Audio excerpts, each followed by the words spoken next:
আমার বাবা তো দেখি বন্ধুদের সাথে ভালোই মিশে গেছে। আপনি তো এখনো সমস্যার গভীরতাই বুঝেন নাই। আপনি কেন বলেন আমি নকল করছি? আচ্ছা, মোট নাম্বার কত?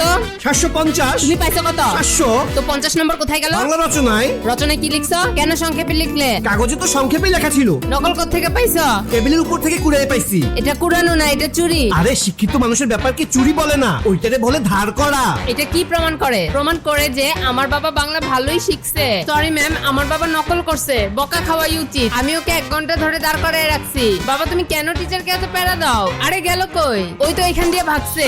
ইয়া, আইসক্রিমের বিল কিন্তু তুই দিবি। কি রে, আইসক্রিম খাবি? খামু না রে, বুড়ো হয়ে গেছি। আরে একটা খেলে কিচ্ছু হইব না। আমি তো কালকে বরফ জলে সাঁতার কাটছি, আমার শরীরটা এখনো লোহার মতো শক্ত। বাবা! ওরে বাবা রে! আরে লিটন ভাই, লিটন ভাই!